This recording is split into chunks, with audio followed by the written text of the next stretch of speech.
There's a ton of opportunity because there's a ton of people in trouble, sadly. Right. Okay, a lot of people got adjustable bridge debt. These rates have gone through the moon. I'll give you a small example.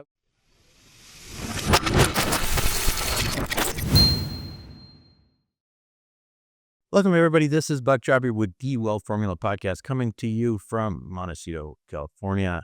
I want to remind you that there is a website associated with this podcast called wealthformula.com. That's where you go if you want to become more involved with this community, including our accredited investor club, aka Investor Club. Very easy to join. It's free. All you do is you get onboarded and you see lots of potential deal flow that you wouldn't otherwise see. Again, that is wealthformula.com. Simply click on Investor Club and get onboarded. Now, as for today's show, I had a long conversation with a very successful professional recently. 58, highly educated, respected, financially sophisticated. In fact, in the money business. And if you look at his resume, you would assume he was completely set for life, but he wasn't. A couple of bad investments, some concentration risk, a few decisions that looked reasonable at the time, and suddenly he's back pretty much to ground zero trying to figure out what to do. And he's thinking about starting a new business or maybe buying a business. Well, that got me thinking, because the reality is this story is far more common than people realize, and I actually hear it a fair amount, right? Many successful professionals assume they're going to be fine. Doctors, lawyers, executives, entrepreneurs, making high incomes. Maybe they understand finance. They know about markets, interest rates, and diversification in theory. But here's the trap. You focus on your career. You focus on income. What they don't focus on is their own financial future with the same intensity they focus on their profession. And that's the difference, right? The issue is that being financially literate is not the same thing as being financially intentional. Now, I actually hate that word because it's a very new agey word, intentional. But in this case, I will use it because it's very appropriate. But here's the good news. Even at 58, right? You still have time. You have a lot of time. Especially for entrepreneurs, it doesn't take 25 years to rebuild. It can take 5. Okay, and there's this quote. It's often attributed to Bill Gates, who's been in the news lately for a lot of other stuff. But this is a good quote. He says, most people overestimate what they can accomplish in 1 year and underestimate what they can accomplish in 5. And that quote is so true. It's incredibly powerful, and it's very, very useful to think about and put in the back of your mind. Because in a year, like you're saying, you're starting a business, it's going to feel overwhelming. You may lose money, slow progress, revenue inconsistent. 5 years, with focused effort and, the good strategy and discipline, the financial trajectory of your life could completely change over that 5 years. In fact, I will say that with my first business that I ever started, that is absolutely what happened. I was just pretty much out of residency, didn't have any money. And within 5 years, I was rocking and rolling. It wasn't worth, hundreds of millions of dollars, but I was doing way better. If you look over 5 years, it's an incredible trajectory. And it's not just me. I mean, there's guys who've done it in more extreme ways. I talk about this friend a lot of times. He was worth like $30 or $40 million in his early 30s. And then 2008 happened. It didn't just kind of dent him. It wiped him out. And for years, he struggled. Lifestyle kind of reset a little bit, just trying to survive. There's a saying in business that the key to success in business is to stick around long enough until you get lucky again. Well, sometimes that's true. And a lot of people might have kind of mentally retired at that point. But the reality is he stuck with it. He rebuilt. About 6 or 7 years, he was kind of sideways. Then another 6 or 7 years, new focus, new discipline. And today, worth $60 million. Now, that's not normal, right? But it does provide, it does kind of provide an important point. It doesn't take a lifetime always. Now, most people don't lose $40 million, and most people aren't rebuilding necessarily from zero at 58, but the principle really is universal. It doesn't take a lifetime to secure your future. It takes a focused season, defined period where you're intensely clear about your objective. It's a stretch where you work harder than you're comfortable with. And maybe it's not fun to do that in your 50s or 60s. You manage risk better than you used to. You stop assuming income equals security. You align your decisions with a specific financial target. You know what? There's another line I love, another quote, and I don't know where this one comes. I think it was some hockey coach of mine way back. It's that the harder you work, the luckier you get. The thing is that luck isn't random, right? It compounds around preparation and visibility and persistence. And when you're laser focused on a financial goal, you're going to start seeing opportunities that are out there that others might miss. You're going to make, better introductions, ask sharper questions. You move faster when something makes sense. And over time, it starts to look like luck.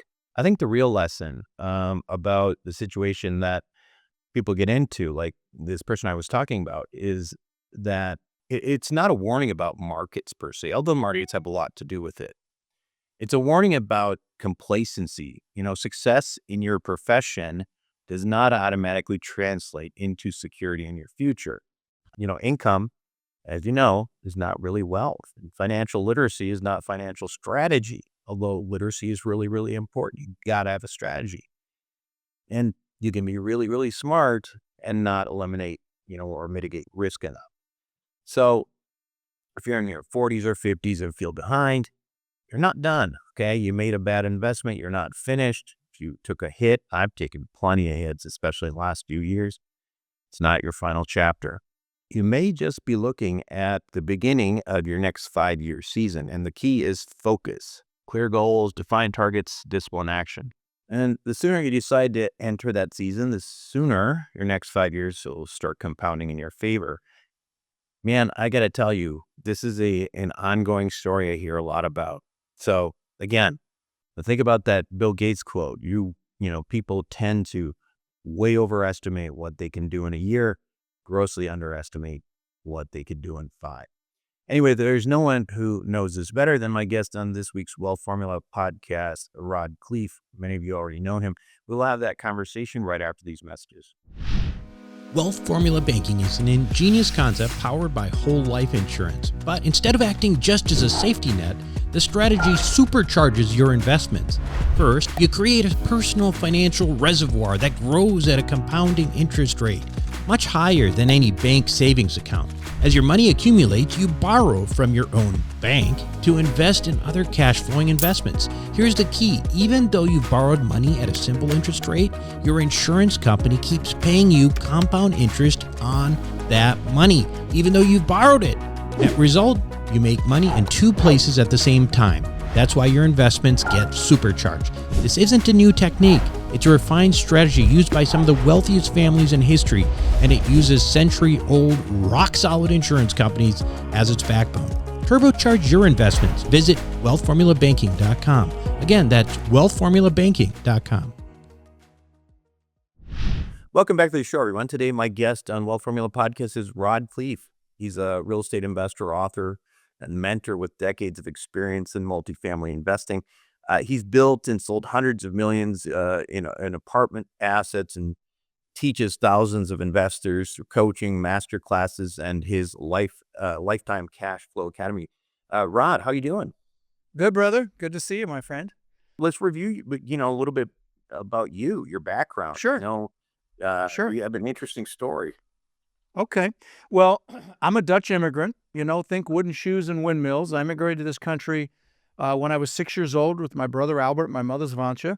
And we ended up in Denver, Colorado, struggled initially, really struggled actually. And I remember wearing hand-me-down clothes all the way through junior high school until I finally lied about my age when I was 14 because I was tall and said I was 15 so I could flip burgers at Burger King. And I'm sure you've got listeners that had it harder than I did, but I knew I wanted more. And luckily, my mom had an incredible work ethic. And so she babysat kids so we'd have enough money to eat. And with her babysitting money, she was an entrepreneur and invested in real estate.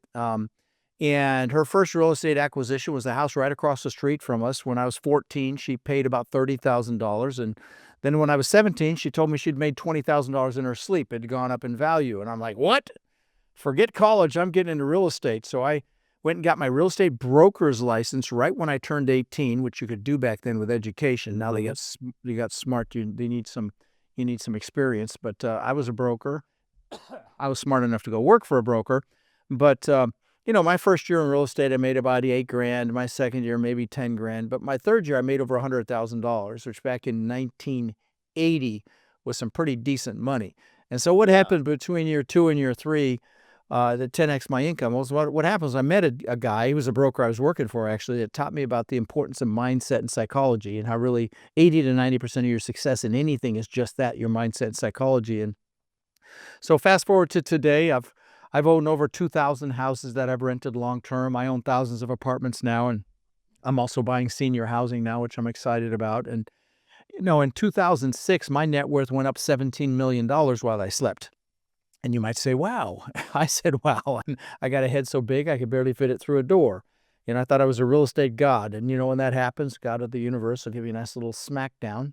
Well, that was 2008. I conservatively lost $50 million in 2008 and 9. And so what I'm known for talking about on my podcast, which I'm blessed to say at this point is the largest commercial real estate podcast really in the world at this point, and the reason being is I spend time talking about mindset. People don't remember what you said, but they remember how you make them feel. And I do little clips every week called Own Your Power. They're motivational clips. And I think that's the reason it's been so well received. But, I'm known for talking about the mindset it took to have $50 million to lose in the first place. And, maybe more importantly, the mindset it took to recover from losing it.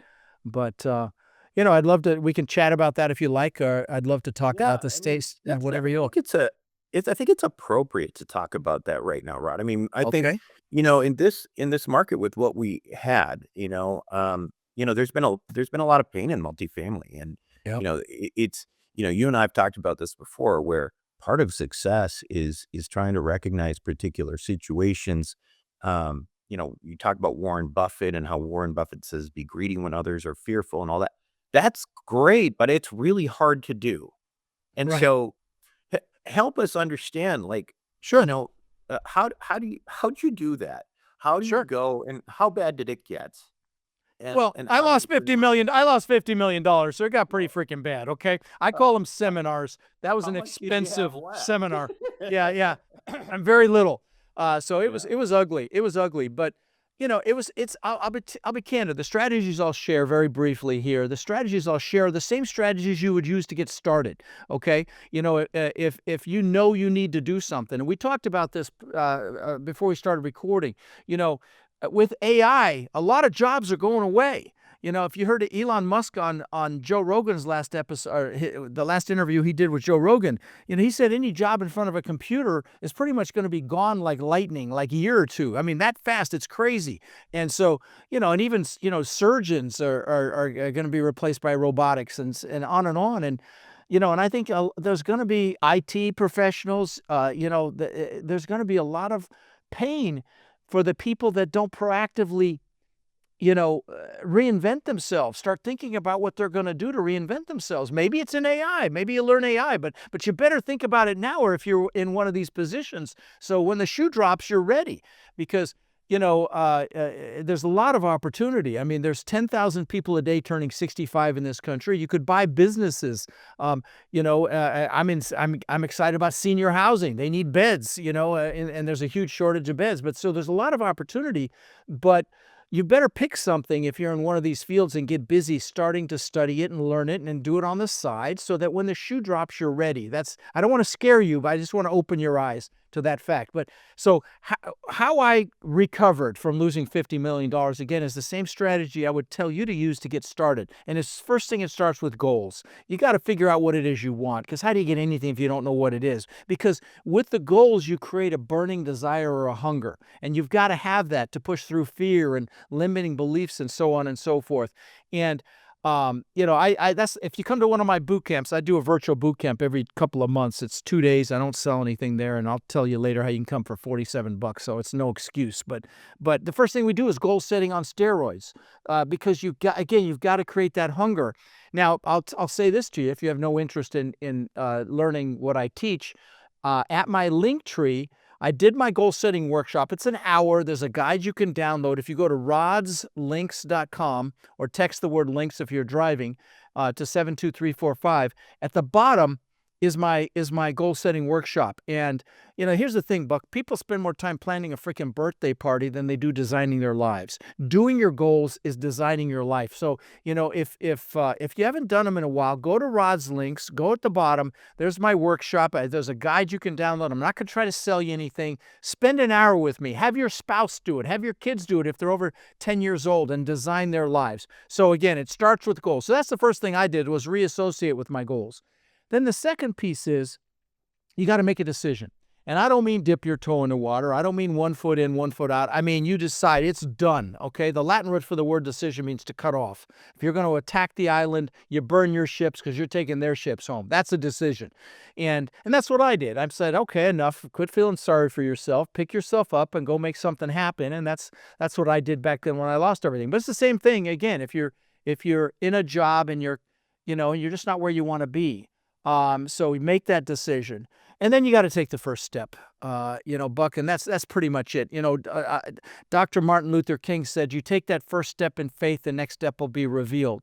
And, Lao Tzu said the journey of 1,000 miles begins with a single step.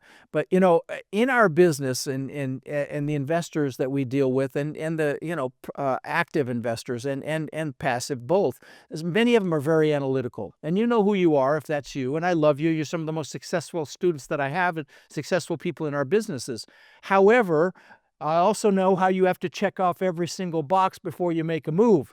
And you can't do that here, okay? You've got to recognize that you've got to have enough faith to get started. You can go all the way across the United States at night with your headlight only seeing 50 feet in front of you, and you can make it. Other people have done it before you. There's a road, and it's the same way. You may have some obstacles, but it's the same way with this business, or really any business. But you've got to take that first step. And a lot of people fear failure, and I'm going to tell you, don't fear failure. Fear being in the same place you are right now a year or two from now, unless you absolutely freaking love where you are right now. Fear regret. That's what I would fear if I were you. There was this nurse in Australia, a hospice nurse. And her name was Bronnie Ware, and she asked patients who were about to die if they had any regrets. And she wrote a book about it. It's a national bestseller, something like The 5 Regrets of Dying. You know what the number one regret was? It was not living the life I could have lived, living someone else's life, not doing what I know I'm capable of. Fear that. Don't fear failure, Well, the next piece is fear and limiting beliefs. So fear, every successful person has fear. Now, we entrepreneurs call it stress, but it's fear. And, action mitigates fear. You want to mitigate fear, take action, go do something. If I'm laying in bed at night, it's 3 o'clock in the freaking morning, and something stresses me out. Again, stress is fear. That's what we achievers call stress. It's fear. If something wakes me up and I'm stressed about it, I literally will get out of bed and just go write down some notes. I used to have a pen with an electrical pen. It drove my ex-wife crazy, and I'd write notes, sometimes fill up pages of notes in bed, so that I'm taking some action so I can go back to sleep. So there's a very simple example of it. But anytime that I am fearful about something, I take massive action towards it. Just taking steps, doing things that will mitigate it, and it's just how it works. So, I mean, it's as simple as that, Buck. I mean, you just have to do some things towards that fear. Now, the other thing is, if you don't take action, the fear expands. So that's the antithesis there. So you need to take action, because that'll mitigate it. The next piece really is limiting beliefs. When I immigrated this country, I didn't speak English. I got thrown into school, found out what bullies were for the first time. So I got my butt kicked occasionally, hadn't learned how to fight back. And then my mom, this is the prop, sent me to school in these wooden shoes. And these are the actual wooden shoes. We found them when we put her in senior living. And these leather shorts the Germans wear for Oktoberfest. I had to wear that to school.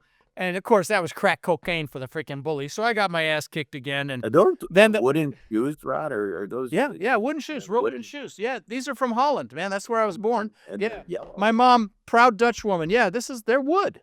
They're real wood. The farmers still wear these things because they're good to go through mud, but they're crack cocaine for bullies. Okay, and so Yeah. I got my butt kicked again, and And I came up with this belief system that I wasn't good enough. I used to ask myself, how can I show them I'm good enough? And a lot of people have these limiting belief systems. I'm not good enough. I'm not courageous enough. I'm not strong enough. I'm not old enough. I'm not young enough. Here's the thing to remember. There's a reason the acronym for belief systems is BS, because 99% of them are BS, but we believe they're real. I mean, I used to be afraid to raise my hand in front of 10 kids in a classroom, and because of fear of rejection. Now I speak in front of thousands of people a year, usually in flip-flops, okay? So, you can mitigate this. So if you're aware of one of these limiting beliefs, BS belief systems, drag it out into the daylight. Look at it with your adult rational mind. You'll recognize that it's BS and it will dissipate. But you gotta think about it consciously, and it'll go away. The next piece is focus. Focus really is power, and whatever we focus on gets bigger, both positive or negative, okay? So it's very important that you focus on what you want, not what you don't want. I'll get people call me and say, how do I get out of my student loan debt? I'm like, wrong question. How do you make so much money? The debt's irrelevant is the question you need to be asking. They asked Mother Teresa if she was anti-war. She said, no, I'm pro-peace. I mean, you get it, right? And in fact, I'll give you another example. So my podcast is I believe over 30 million downloads, which doesn't sound like a lot in the social media world, but in the podcasting space, it's not bad. But I listen to 2 podcasts, Joe Rogan and Tim Ferriss. I try to get both sides of the aisle. I'm definitely on one side. And the reason I bring that up is they get about 30 million a week, but they're big podcasts. Yeah. But on Tim Ferriss's show, he interviews the best of the best in the world. The best athletes like Michael Phelps, NFL players, and NFL players, NBA players, actors like Hugh Jackman, Ed Norton, Jamie Foxx, Arnold, billionaires like Ray Dalio, heads of the biggest companies on the planet like Zuckerberg, and he deconstructs their success. It's very intelligent conversation. I mean, I love listening to it. But I started to hear a pattern. They almost all meditate. What does meditation enhance? Focus, right? So focus is a really important piece of success. And just a couple more. The next one is playing to your strengths. When you go to reinvent yourself, or if you're struggling, or going to start something, play to your strengths and hire a line or partner for your weaknesses. Like in our world, there's lots of different hats you can wear. It's a team sport. You could be the person that finds the deals and analyzes them if you're analytical. You could be the mouthpiece like me or you, and you're raising money, talking to brokers and getting the word out. You could be the asset manager if you've got some project management experience, construction experience. There's lots of different hats you can wear, but you want to play to your strengths. Your strengths are your greatest assets. Don't try to maximize your fears. You're going to get much further, like I said, if you hire a line or partner for your weaknesses. Some of the most successful partnerships I see in the business are an analytical, introverted person with an extroverted, outgoing person. I mean, that's a match made in heaven in our business, because our business is primarily empirical. You ask the right questions and you get the numbers right, it's kind of hard to make a big mistake. Just make sure you're playing to your strengths. And when you're playing to your strengths, you're going to have passion. And passion is required to influence people, right? Because you love what you do, so you're passionate about it. So again, real heavy-duty argument to play to your strengths. I think the last piece is peer group. Who you hang out with is who you become. You've heard it before. So if you're going to get into something, get around people that are doing it. Like my Warrior coaching program, I'm going to brag. Like I said, they own 300,000 multifamily units that we know of. We're counting. We know it's close to 300,000. We're at like 275,000 or something. I know there's a lot we're missing. And, tons of senior housing, tons of self-storage, tons of industrial flex space, retail, mixed use, you name it, mobile home parks. And almost all of those deals were done between Warriors, between my students. So, who you hang out with is who you become. If you show me your 3 best friends, I'll show you who you are in your relationships, your happiness, your health, and definitely your finances. But see, so many people default to a peer group they went to school with or they work with. And those people with their own fears or limiting beliefs might hold you back, be afraid of losing you, afraid of feeling less than if you succeed. And sometimes it's family. I'm going to tell you, love your family, but proactively choose your peers, right? When I was losing everything in 2008 and 2009, I was in Tony Robbins' Platinum Partnership, and there were people there that were killing it in that crash, thriving. And they're like, get up, you puss, 50 million, schmillion, go make something happen. That's who you want to be around, not only while you're building, but certainly when the proverbial stuff hits the fan, right? So anyway, those are some of the big pieces. Yeah. Well, let's talk a little bit about the business that you're in.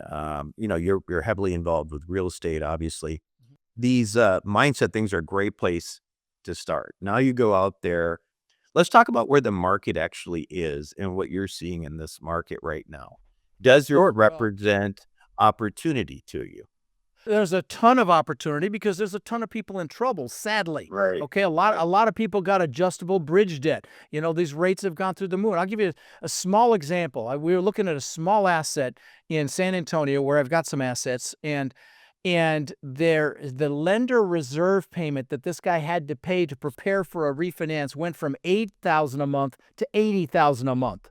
Do you think that's painful, right? And when you've got a multi tens of millions of dollar loan on a property and the interest rates adjust several points, you're done. And so that's just on the interest rate piece. I was mentioning my SEC attorney had 6 foreclosures in one day, apartment complexes, new clients that came to him. He told me like 3 weeks ago. So who knows how many since then. But there's a lot of deals in trouble. And it's sad. It's very sad. But that's just one piece is the loans. The expenses have gone through the frickin' roof. I mean, I've got maintenance supervisor that's making $40 an hour at this point, which is crazy. I teach at my boot camps. I used to teach a 50% expense ratio. That's what you want to have. Now I teach 60% because they've gone up that much. And so, there's a lot of pain in the market, but with crisis comes opportunity. There's incredible deals. I've got a 200 unit asset in San Antonio that is on a lake, and right next door is a 300 plus unit asset. The 300 units sold for $43 million in 21 or 22. It's with the bank. It's down to $28 million now, and I'm not even interested unless it gets to 24, unless the rates drop significantly. So 43 to 24. So that's what's out there right now. And I think you just bought a deal at like a 40% discount, didn't you? Yeah. Yeah. And here's the thing, which is what I wanted to get into as well, and I just bring people's attention to it, is that these times in history don't happen that frequently, right? And Right. it's interesting what the last multiple opportunities we've capitalized on. They have been all these situations where it's a debt problem, right? It's an asset that's performing fine, but someone's got a month to go, and they just need to get out. They're going to lose all their equity. Their And debt's due. Their yeah, debt's due. There's like this wall of debt. Like I think it's like $1 trillion of debt due by the end of this year. so what we're seeing is, the last several opportunities, 30 to 40% discounts on basis compared to just 2 or 3 years ago. And I Right. think the challenge is for investors is that, like, in the background, those of us who've been through the pain are still feeling the pain, and you feel very gun shy about it, right? Yeah. And you also start thinking, well, 30 to 40% discounts, this sounds very scary. But in reality, I'm trying to get people to understand that those discounts only last for so long, right? I mean, that That's right. if you look at like the debt that's out there, most of that really bad debt washes away at the end of this year at 2026. After that, like those 30 to 40% discounts that like people are hearing so often, they're not going to be there anymore. No, that And what I hate to see is people wait 2 or 3 years from now, and all of a sudden there's a frothy market and everybody's jumping on the bandwagon because that's what they always do, right? Yeah. That's not, you want to be a net seller in that market. That's right. And it's like you mentioned, Warren Buffett's famous quote, be greedy when others are fearful and fearful when they're greedy. And so right now they're fearful, which is making it harder to raise money. And I'm having the same conversations like, hey, if there was ever a time, it's right now. And now the key differentiator or key factor is it's all about cash flow. Like I said, that deal at 43 is down to 28. At 28 still doesn't make sense for me. So it's all about cash flow. And so, I wrote a best-selling book. I'll brag about, hang on, I'll show it here. It's called How to Create Lifetime Cash Flow Through Multifamily Properties. The reason I bring this up is the subtitle is The New Rules of Real Estate Investing, i.e. the new rules is it's all about cash flow. I don't, I can brag about what the discounts you can buy a property for, but it's all about the numbers. It's got a pencil. So cash flow is king. So would you agree with that? Well, 100%. No, the Yeah. interesting thing is though that like that's actually in real estate. That's a principle I think a lot of people had, and I think what ends up happening is when the market gets frothy, you kind of skip that step, right? Because then what happens is that the market becomes so competitive that you're trying to project, okay, I can get this from here to here and I can make it cash flow pretty quickly. And that's when it gets dangerous, right? Yeah. Yeah. Because listen, when rates were as low as they were, you could do that. Now, what as soon as they started accelerating, well, then you just got behind and you couldn't catch up. And that's That's kind of it. what happened. No, that's it. Now, the And good the news about expenses this, too. Yeah. yeah, yeah, And the the good news expenses. about this market though, and maybe you can get some perspective on this, is what happens. You've experienced multiple real estate cycles, and one of the opportunities that real estate investors have had throughout the decades is investing in a market where interest rates start to fall. Yeah. Well, What happened? well, what happens is values go up. And here's the other thing. Yeah. With inflation, inflation's not going away. And when you buy a property, the debt's locked unless you do the adjustable rate thing. But if you get a normal mortgage, the debt is locked. But your interest your rents are going to continue to climb here. They're going up. They're going to keep going up, and and of course the value of what we do is based on a multiple of the net income, the NOI, the net operating income. So any increase to the rents is going to go to the bottom line, and so your values are going to go up. So again, incredible opportunity to get into this real estate now. And with the debasement of the U.S. currency, with all the money they're printing and everything else, you're seeing incredible rises in hard assets like gold, silver. Of course, we saw a crash in Bitcoin because it's ethereal, it's air. But real estate is you look at it over 50 years, and it only goes one direction. It has some dips, but it continues to go one direction. And so I love real estate. I always have, and always will. And so, that's why I teach it. I teach I now teach multiple asset classes. I just taught multifamily for a long time, but now I teach pretty much every asset class, and I'm Yeah. super excited So what's about housing too. yeah, tell us a little bit about senior housing and Yeah. what you're doing there.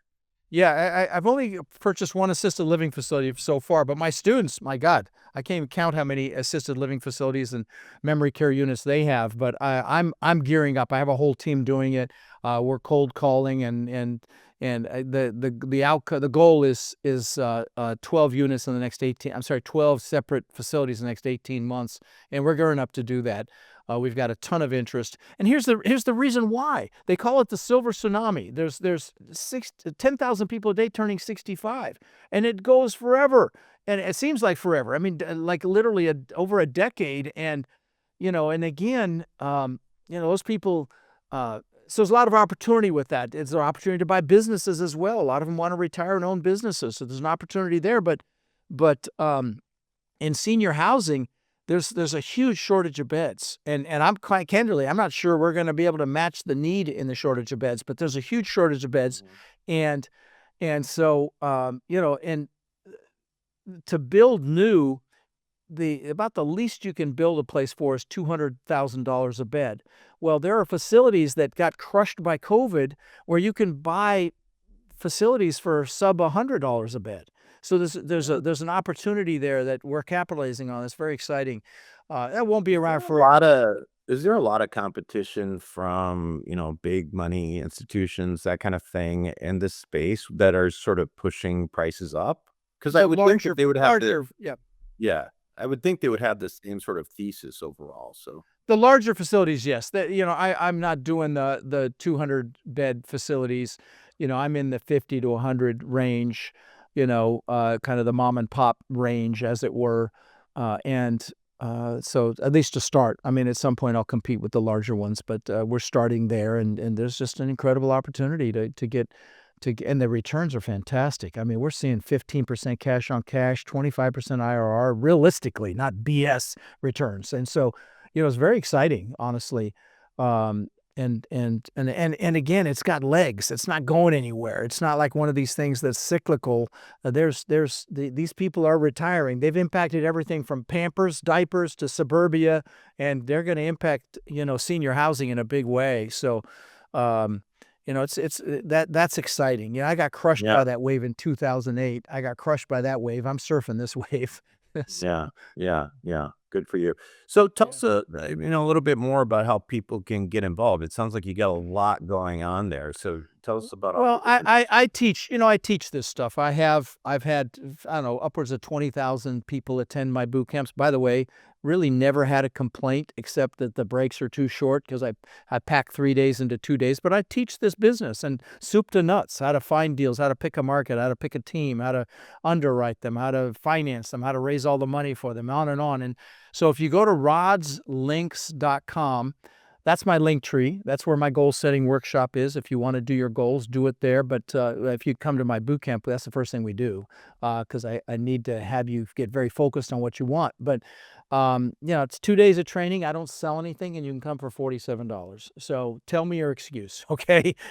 And the bonuses are thousands of dollars. You get my deal evaluator software, my document library. You get all this stuff. And and candidly, if you come to the boot camp and on Monday you decide it wasn't worth it, you didn't love it. I don't mean like it, I mean love it. I'll give you your $47 back. It's never happened, but it's first time for everything.